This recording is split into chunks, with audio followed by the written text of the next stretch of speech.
सबसे पहले खबर झुंझुनू से, जहां शहर में सोलर पैनल लगाने के बावजूद 4 महीने से गलत बिजली बिल भेजने से परेशान डॉक्टर ने कलेक्टर से इच्छा मृत्यु की मांग की है। कलेक्टर को लिखे पत्र में डॉक्टर ने बिजली विभाग के सहायक अभियंता, कनिष्ठ अभियंता और लाइनमैन पर भ्रष्टाचार के आरोप लगाए।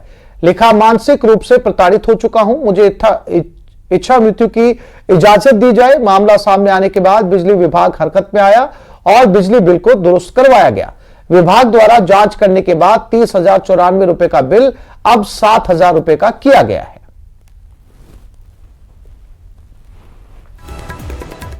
मैंने घरेलू कनेक्शन ले रखा था 10 किलोवाट का और 10 किलोवाट का सोलर प्लांट लगा रखा है और पिछले 4 महीने से लगातार मेरा बिजली बोर्ड से 30,000 का बिल आ रहा है। मैंने बार बार यहाँ के अधिकारियों से अवगत करवाया, जिसमें इनके आरओ हैं अजय सैनी, जो बहुत ईगोस्टिक किस्म का आदमी है। तो जब भी एप्लीकेशन लेके गया, उसने मेरी एप्लीकेशन या तो मेरे मुंह पे फेंक दी या फाड़ के डाल दी और कहा कि ये पैसे जमा करवाने ही पड़ेंगे। लास्ट में मैं परेशान होकर के मैंने फिर यही कदम उठाया कि फिर एक 20-30-40 हज़ार की नौकरी करने वाला आदमी 30-40 हज़ार रुपये के बिल कैसे पे करे? या तो वो कनेक्शन कटवा दे या फिर उसके पास मौत ही एक हथियार बचता है। तो उसके बाद मैंने कलेक्टर साहब को इच्छा मृत्यु के लिए पत्र लिखा, तहसीलदार साहब से मिले और पूरे प्रकरण की जांच की गई। यहाँ एससी साहब ने भी पूरे प्रकरण की जांच की और उसके बाद में उस बिल का संशोधन किया गया और अभी जो बिल है, जो एक्चुअल बिल बना के दिया उन्होंने 7,000 का। चूरू के लोहिया कॉलेज में एबीवीपी कार्यकर्ताओं ने मोर्चा खोला। एबीवीपी कार्यकर्ताओं ने कॉलेज के मेन गेट को बंद करके जमकर प्रदर्शन किया। इस दौरान कार्यकर्ताओं ने मुख्य गेट पर ताला भी जड़ दिया। एबीवीपी के जिला संयोजक कुलदीप सिंह जागावत ने बताया कि कॉलेज में सफाई व्यवस्था चरमरा गई है। जगह जगह लगे कचरे के ढेर को समय पर उठाया नहीं जा रहा। उन्होंने प्रदर्शन के बाद कॉलेज में सफाई व्यवस्था सुचारू करने, बंद पड़े लाइब्रेरी को खोलने, स्टूडेंट के लिए मीठे पानी की आपूर्ति, आचार्य और सहायक आचार्य को ड्यूटी टाइम में कॉलेज में उपस्थित रहने के लिए पाबंद करने की मांग की है। एबीवीपी पदाधिकारियों ने कहा, अगर 3 दिन में समस्याओं का समाधान नहीं हुआ तो चूरू में उग्र आंदोलन किया जाएगा। लोहिया कॉलेज में सांस्कृतिक मांगों को लेकर एक ज्ञापन दिया गया है। इसमें कॉलेज की सफाई व्यवस्था दुरुस्त हो, जो आचार्य से आचार्य हैं उनकी समय पे आए, समय पाबंद उनको किया जाए। इन मांगों को लेकर आज विद्यार्थी परिषद द्वारा लोहिया कॉलेज आचार्य को ज्ञापन सौंपा गया है, जिसमें गेट बंद करके हमने प्रदर्शन किया है। टोंक जिले में सिंचाई विभाग के भ्रष्टाचार से किसान परेशान हैं। बिसलपुर परियोजना की दाई नहर का पानी अंतिम छोर तक पहुंचने पर पलाई में किसानों ने विरोध प्रदर्शन किया। सिंचाई विभाग के भ्रष्टाचार के कारण टेंडर के बावजूद नहरों की मरम्मत और सफाई कार्य नहीं हुआ। ऐसे में किसानों को सिंचाई का पानी नहीं मिल पा रहा। किसानों ने अधिकारियों के खिलाफ गुस्सा जताया है।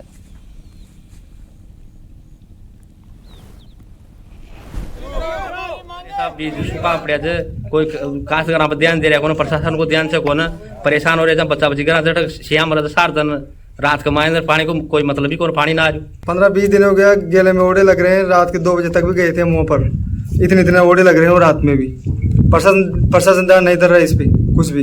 एनजीएन नहीं आता है मौके स्थिति पे। ये प्रशासन चुस्त है, कोई मॉनिटरिंग नहीं हो रही प्रशासन की। जी एसडीएम साहब से करके आए थे, इसके बाद में पानी नहीं आया। पानी नहर 20 तारीख को छूटी थी, 2 दिन पानी आया था, फिर बंद हो गया, उसके बाद में पानी नहीं आया।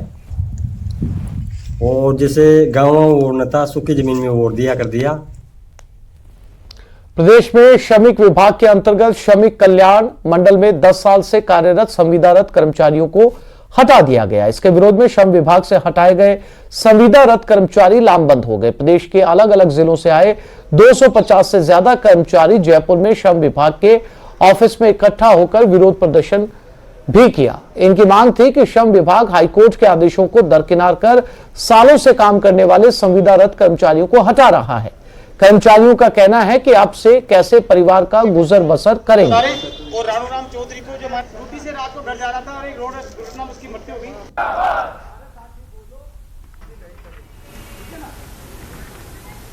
राणूराम चौधरी कर रहे सभी दावे जो BOCW है, बिल्डिंग अदर्स कंस्ट्रक्शन वर्कर्स, जिनमें जो सुविधाएं दी जाती है बिल्डिंग में काम करने वाले कर्मचारियों को सेस के जरिए, उनकी सुविधाओं को देने का पूरे राजस्थान में ये करीब 250-300 लोग काम कर रहे थे।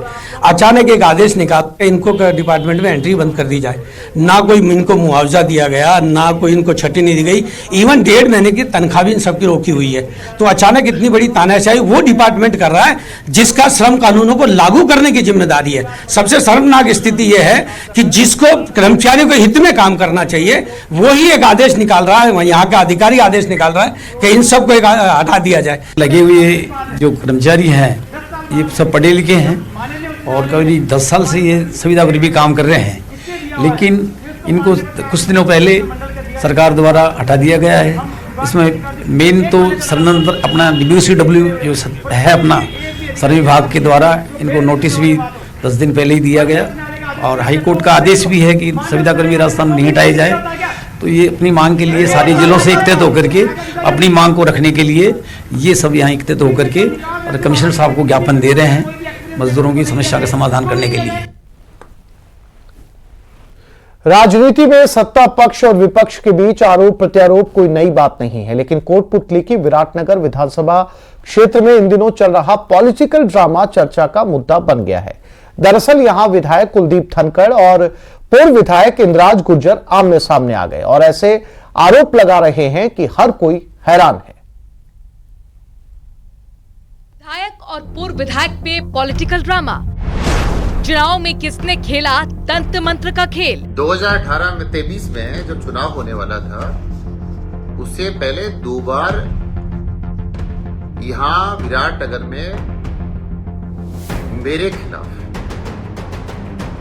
तंत्र विद्या का प्रयोग कराया गया। तंत्र मंत्र के नाम पर कौन कर रहा गुमराह? हद पार कर दी। मैं तो अचंभा कर रहा हूँ, कल से मेरे पास इतने लोगों के फोन आए कि तंत्र विद्या से मुझे मरवाने का प्रयास कर रहे हैं। शर्म तो करो।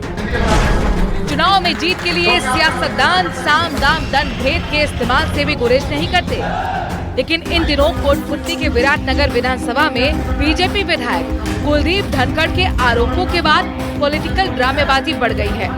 आलम यह है कि विधायक कुलदीप धनखड़ और पूर्व विधायक इंद्राज गुर्जर आमने सामने आ गए हैं। दोनों ही नेता सोशल मीडिया में लाइव आकर एक दूसरे पर आरोप लगा रहे हैं। सबसे पहले बात करते हैं विधायक कुलदीप धनखड़ की, जिन्होंने बिना नाम लिए आरोप लगाया कि विधानसभा चुनावों के वक्त उन पर तंत्र विद्या का इस्तेमाल किया गया और उन्हें मरवाने की कोशिश की गई। 2018 में 23 में जो चुनाव होने वाला था उससे पहले 2 बार यहां विराटनगर में मेरे खिलाफ तंत्र विद्या का प्रयोग कराया गया। जाको राके साइया मार सके न कोई। आज बताता हूं मेरे दिल की बात। ये पाप किसी को नहीं कमाना चाहिए।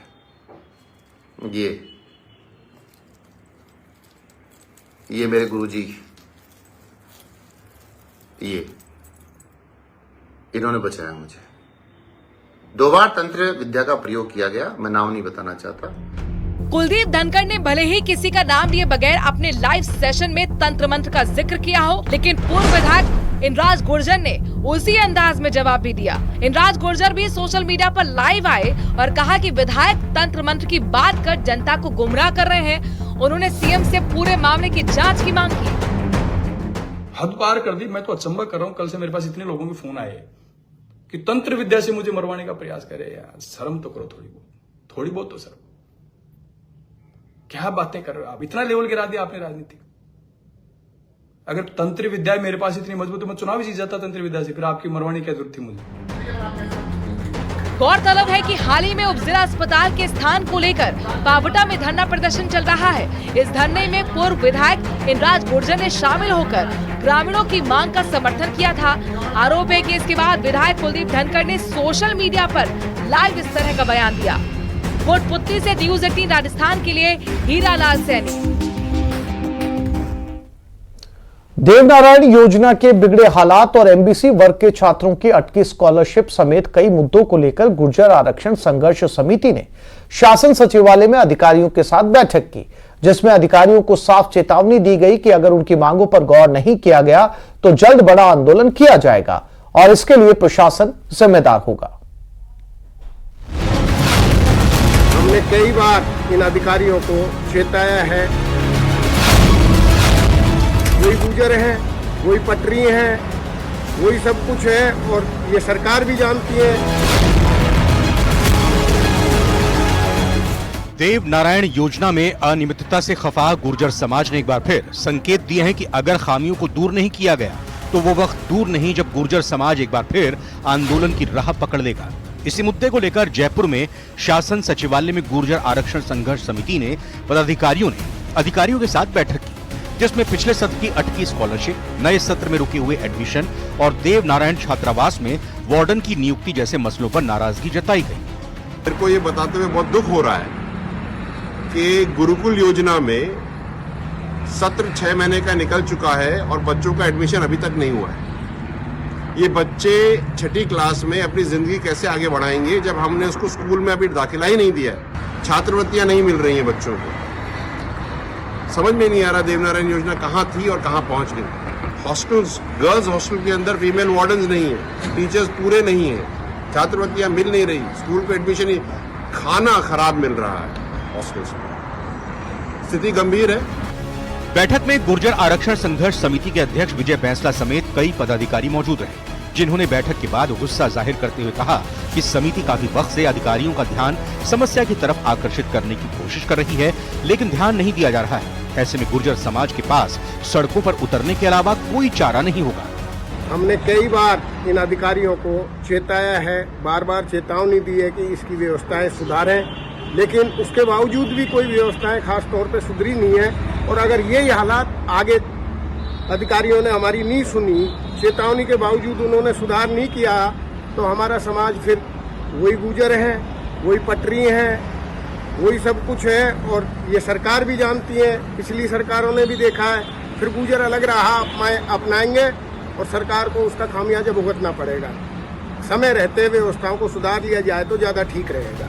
राजस्थान में देवनारायण योजना के तहत आर्थिक रूप से वंचित वर्ग के छात्रों को शिक्षा के मौके दिए जाते हैं। इस योजना में प्रोत्साहन राशि के साथ स्कूटी देने की भी व्यवस्था है, लेकिन आरोप है कि देवनारायण के तहत चलाई जा रही कई योजनाओं में खामियां पाई जा रही हैं। बहरहाल गुर्जर आरक्षण समिति से आंदोलन की चेतावनी जारी कर दी है। अब देखना होगा कि अधिकारी इस चेतावनी को कितना सीरियस लेते हैं। जयपुर न्यूज 18 राजस्थान के लिए लवली वधवा की रिपोर्ट।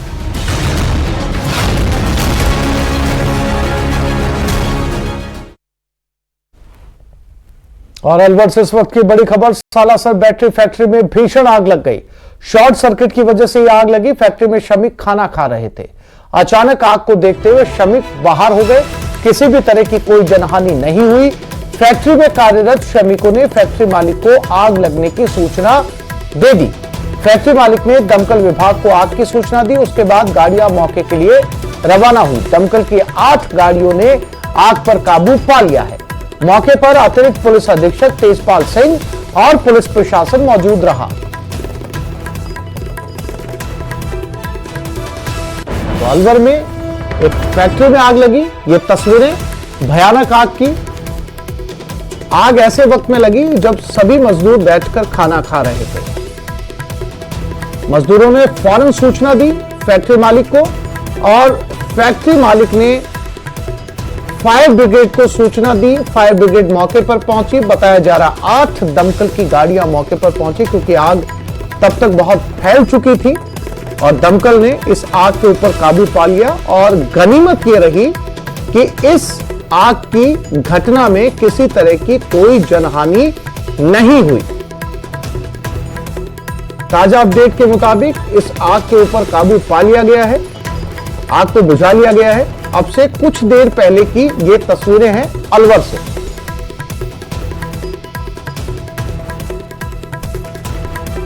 अलवर में एक फैक्ट्री में ये आग लगी थी। हालांकि आग कैसे लगी, किस वजह से लगी, फिलहाल इसकी जानकारी नहीं मिल पाई।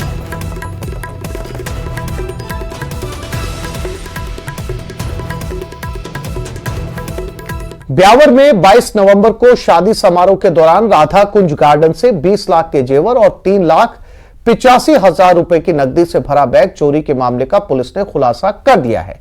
मामले में एमपी की अंतर्राज्यीय कड़िया गैंग के 4 सदस्यों की भूमिका सामने आई।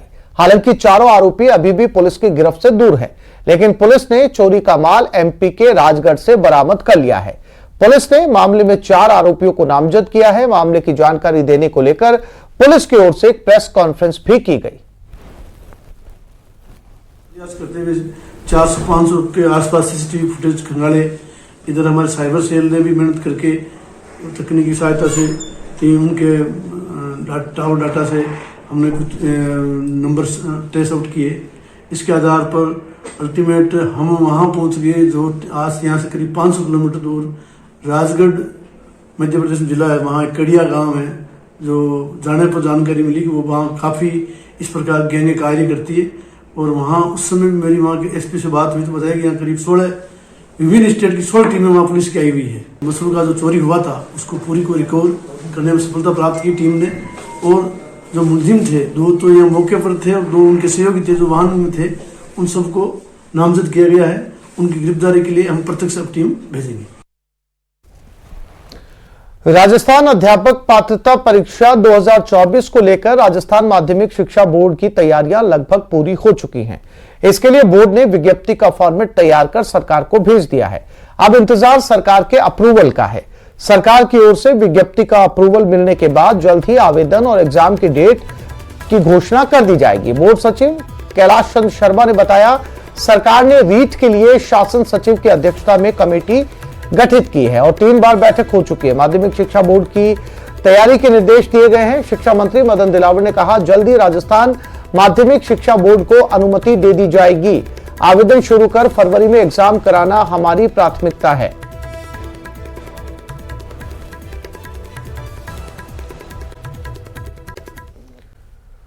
तो कुछ ही समय के अंदर माध्यमिक शिक्षा बोर्ड इसकी तैयारियां पूरी कर लेगा।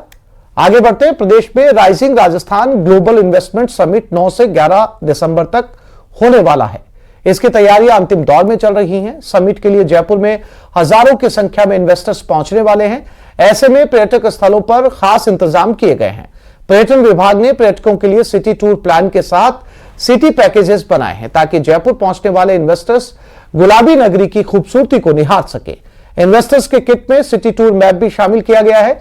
पर्यटन विभाग के उपनिदेशक ने बताया कि 3 दिन इन्वेस्टर्स के लिए मॉन्यूमेंट्स पर फ्री एंट्री होगी। साथ ही होटल्स की व्यवस्था भी की गई है। अगर किसी भी इन्वेस्टर को कोई समस्या आती है तो नोडल ऑफिसर्स लगाए गए हैं। हमारी कोशिश है कि इन्वेस्टर्स जब जाएं तो सुखद यादें लेकर अपने साथ जाएं।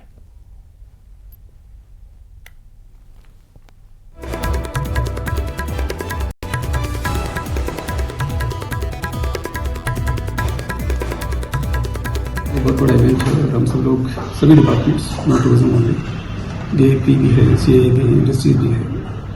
और टूरिज्म डिपार्टमेंट के पार्ट पे ये है कि जो इन्वेस्टर्स आएंगे या स्टेट गेस्ट आएंगे उनको हम किस तरह से फैसिलिटेट कर सकते हैं और जो हमारी शहर की खूबसूरती है, ये यहाँ के जो मॉन्यूमेंट्स हमको दिखाने का जिम्मा हमारा रहेगा। इसमें हम लोगों ने करीब 15 से 20 गाइड्स इंगेज किए हैं, जिसमें कि इंग्लिश गाइड के साथ साथ लैंग्वेज गाइड्स भी हैं। मॉन्यूमेंट एंट्री इनकी सबकी कॉम्प्लीमेंट्री रहेगी। प्रदेश के दूरस्थ इलाकों में स्कूल के बदतर हालात हैं। ऐसी एक तस्वीर सामने आई जैसलमेर के रामदेवरा से, जहां छात्र छात्राओं को पीने के पानी के लिए भी भटकना पड़ रहा है। इस रिपोर्ट में देखिए।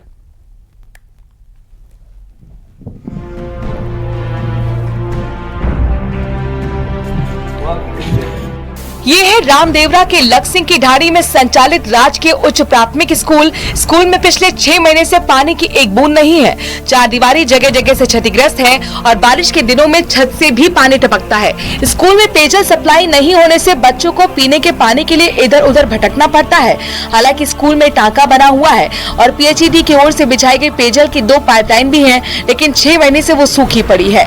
आसपास के बच्चों के पास इस स्कूल के अलावा कोई दूसरा विकल्प नहीं है, इसीलिए इस स्कूल में पढ़ना है तो पानी का इंतजाम भी खुद ही करना पड़ेगा।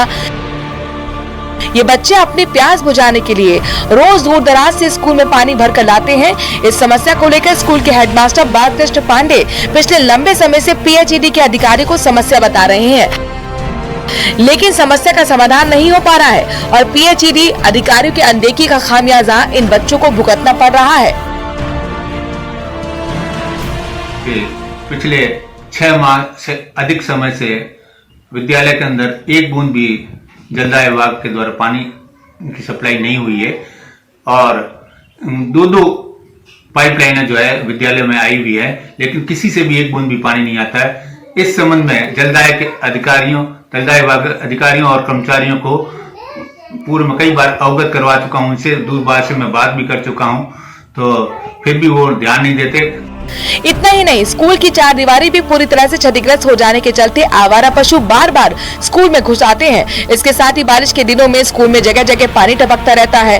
दूरस्थ इलाकों में ऐसे हालात का नतीजा ये है कि अब इस स्कूल में महज 8 स्टूडेंट ही हैं। उनको पढ़ाने के लिए 2 शिक्षक हैं। जैसलमेर से सावलदान रत्नू की रिपोर्ट। और बुलेटिन में बात अब शैक्षिक स्तर को सुधारने के लिए की जाने वाली कवायद की, जिसे परख राष्ट्रीय सर्वे के नाम से जाना जाता है। कल राज्य के 5034 स्कूलों के छात्रों का शैक्षिक स्तर परखा गया।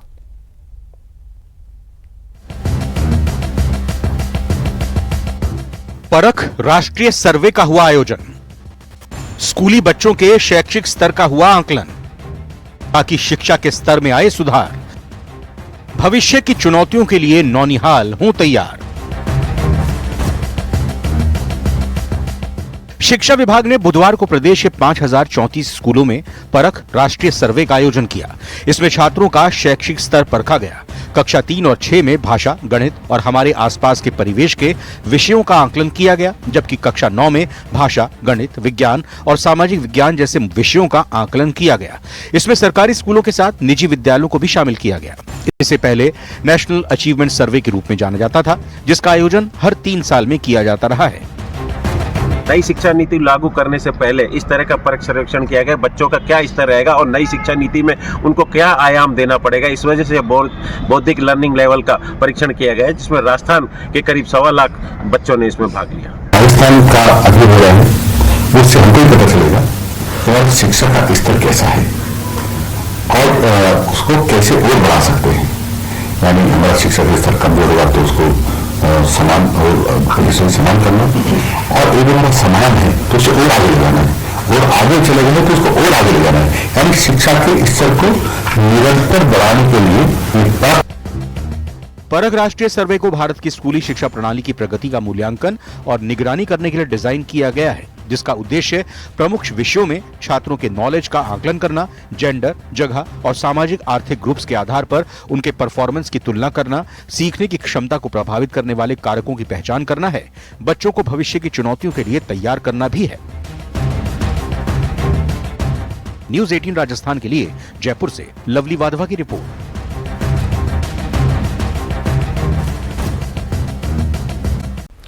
श्रीगंगानगर के सूरतगढ़ सिटी थाने में युवक के खुदकुशी मामले में अब जांच शुरू हो गई है। हवालात में खुदकुशी की सूचना पर जिला कलेक्टर और एसडीएम समेत पुलिस अधिकारी सूरतगढ़ पहुंच गए।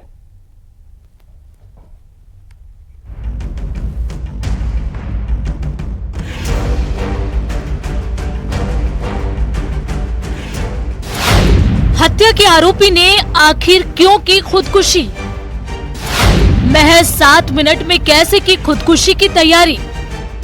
हवालात में नरेश की खुदकुशी से उठ रहे सवाल। श्री गंगानगर के सूरतगढ़ सिटी थाने से गिरफ्तार युवक नरेश उर्फ नरसी कुलड़िया ने देर रात रजाई के कवर से फंदा लगाकर हवालात में ही खुदकुशी कर ली। मृतक नरेश को 4 महीने पहले हुई हत्या के मामले में गिरफ्तार किया गया था। पुलिस के मुताबिक नरेश को बुधवार को ही गिरफ्तार किया गया और रात को हवालात में बंद किया गया। नरेश रात करीब 1:30 बजे उठा और महज 7 मिनट में ही उसने सर्दी से बचाव के लिए दी गई रजाई के कवर का फंदा बनाकर खुदकुशी कर ली। घटना की सूचना मिलने पर जिला कलेक्टर डॉक्टर मंजू समेत पुलिस के आलाधिकारी सूरतगढ़ पहुंचे। उधर न्यायिक मजिस्ट्रेट एसीजेएम देवेंद्र मीणा ने सिटी थाने में पहुंचकर घटनास्थल का निरीक्षण किया और परिजनों के बयान दर्ज किए। मौके पर साक्ष्य जुटाने के लिए एफएसएल की टीम को भी बुलाया गया।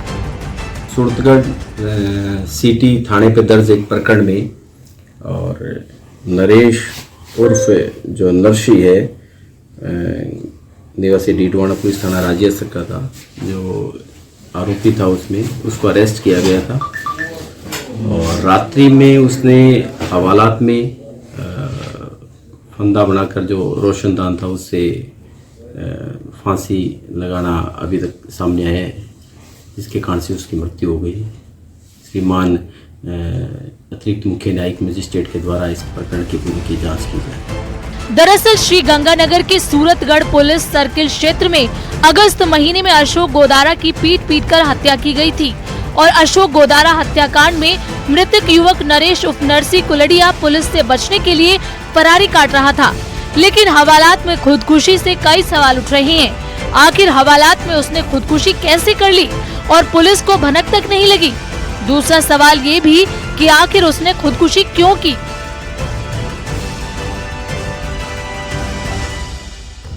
पुलिस कस्टडी में हत्या के आरोपी युवक के द्वारा सुसाइड किए जाने की सूचना पर श्री गंगानगर जिला पुलिस में हड़कंप मच गया।